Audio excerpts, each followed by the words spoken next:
Hello दोस्तों, मैं आप लोग को क्या ही बताऊँ, बहुत बड़ा दुख। काजल का बच्चा खराब हो गया।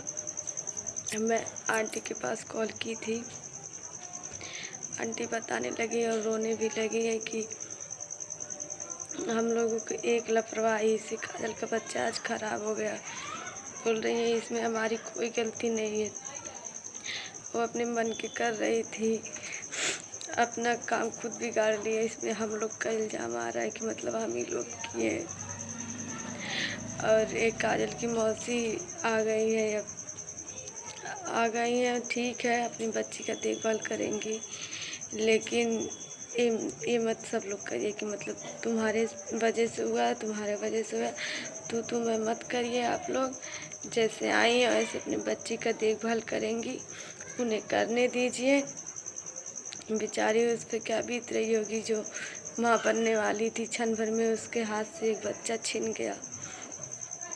लेकिन अब कोई नहीं समझा सकता कि क्या हो रहा है क्या नहीं। जो होना था वो हो ही गया, जो होना था वो हो गया, जो होना रहता है वो होकर रहता है। ठीक, अब मत झगड़िए, रहने दीजिए। मासी जी उसकी आई है, समझाएंगी, अच्छे से रखेंगी। उनका भी दिल तड़प रहा था, इसीलिए वो आ गई। मत भगाइए, अभी वो अपनी बच्ची का देखभाल करेंगी, करने दीजिए। आप और सलोनी थोड़ा चुप जाइए।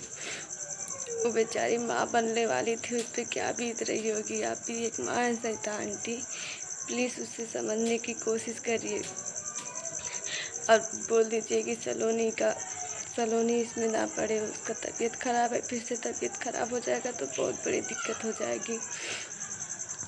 और काजल का भी ध्यान रखिए आप लोग के, क्योंकि उसका ब्लीडिंग नहीं रुक रहा है, अच्छा दवा करा दीजिएगा। अब होने को कौन टाल सकता है, भगवान जितने दिन का लिखा रहता है जिसको रहने के लिए उतना ही दिन रहता है। अब ये साधना और ये मंजू ही उसे काजल को चढ़ा कर भेजी होंगी कि थोड़ा देर के लिए अंकल आंटी नहीं थे तो बोली होंगी काजल तू जा, अब भैया भाभी नहीं है अभी, तू जा सीढ़ी चढ़, सलोनी और लक्ष्मी छत पे हैं, गेहूँ बटोर रही, तू भी जा, तो कुछ होगा। उन लोगों पे इल्ज़ाम लगाएंगे।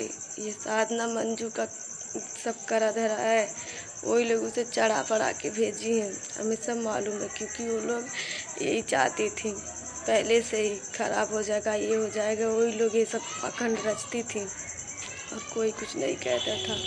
ये सलोनी को समझाए कि अपने आप को नाकों से, उसकी कोई गलती नहीं है, सब साधना मंजू का किया धरा है। वो लोग जो चाह रही थी उनका वो प्लान सक्सेस हो गया, क्योंकि वही लोग भेजी थी उसे कि तू भी जा, अभी भैया भाभी नहीं है, कुछ होगा तब सलोनी पे इल्ज़ाम लगेगा। बेचारी सलोनी को थोड़ी ना पता था, लेकिन वो भी क्या करे, वो भी तो मना कर रही थी, लेकिन ये काजल नहीं मान रही थी। उन लोगों को सिखाए पढ़ाई में आके अपना खुद जिंदगी बर्बाद कर ली। अब पछताओ, ब्लीडिंग रुक ही नहीं रहा है, बच्चा भी तुम्हारा खराब हो गया है। तुम्हें इतना समझ नहीं है, किसी के चढ़ाने पे इतना चढ़ गई हो। जब रात को पता चलेगा कि उसका बच्चा, उसका अपना खून खराब हो गया है, तो सलोनी का वो क्या करेगा। मुझे तो सोच के ही डर लग रहा है कहीं उसे मारे वारे ना, क्योंकि उसका तबीयत पहले से ही खराब है। आप ही लोग बताइए दोस्तों, ये गलत है ना।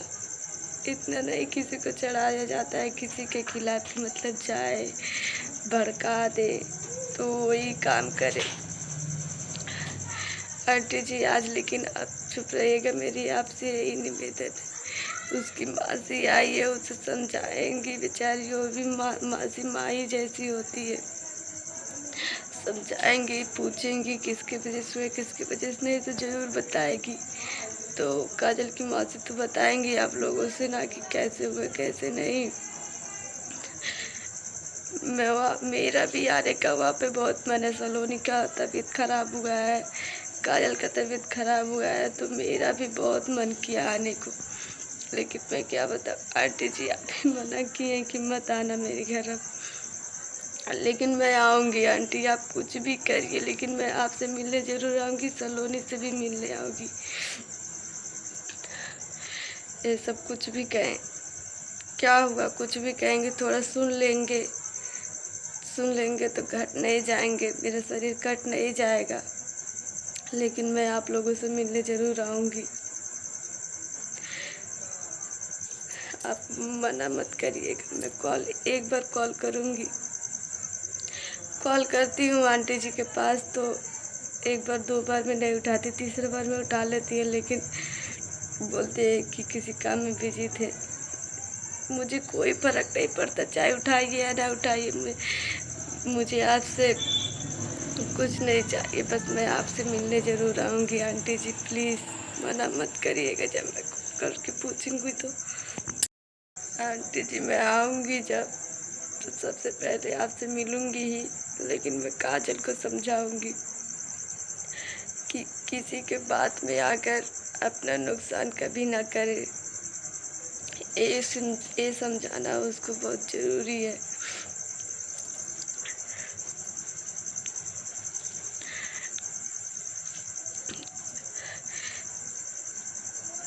अब मुझे समझ में नहीं आ रहा मैं क्या करूं। मेरा मन हो रहा है कि मैं अभी आऊं वहाँ पे। काजल का ऐसा हाल देख कर के मेरा मन मान नहीं रहा है। अब आप ही लोग बताइए, रात भी हो गया है, मुझे शाम को पता चला, मैं शाम को कॉल की हूँ तो मुझे आंटी जी बताई।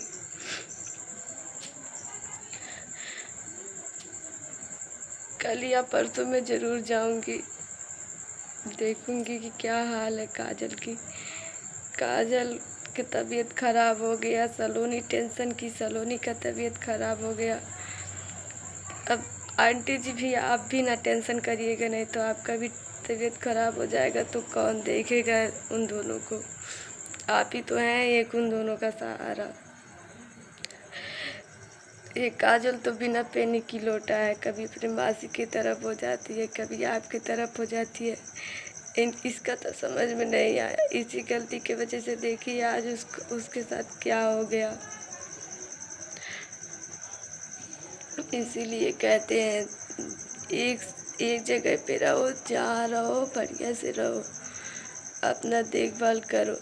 लेकिन अपने पैर पे कुल्हाड़ी खुद मार ली है काजल। काजल तुम्हें ऐसा नहीं करना चाहिए था। तुम राज से नज़र नहीं मिला पाओगी अब। बेचारा 4 साल के बाद पापा बनने वाला था, वो खुशी भी नहीं तुम दे पाई। इतना खुश था वो कि मैं जब बच्चा देने गई थी तो मेरा बच्चा लेने से भी इनकार किया, ताकि मैं एक ही बच्चे को, अपने ही बच्चे को प्यार दुलार दे सकूं। लेकिन वो तुम नहीं समझ पाई काजल। अगर मुझे पहले पता होता तो मैं ये सब करती ही नहीं। सलोनी को समझाइए, सलोनी टेंशन ना करे। काजल तो कुछ बोलती नहीं है, लेकिन उसके मन में भी बहुत दर्द है, उसके दिल में बहुत दर्द है। आप ही के सहारे हैं वो दोनों। आंटी जी प्लीज़ उन दोनों को समझिए। एक काजल का देखभाल करिए अच्छे से। मैं आज से कल सुबह नहीं तो शाम तक ज़रूर आऊँगी मिलने। मेरा मन नहीं मान रहा है आप लोगों से मिलने के बिना। मैं जब आई थी तो मेरा भी मन यहाँ पे नहीं लग रहा था।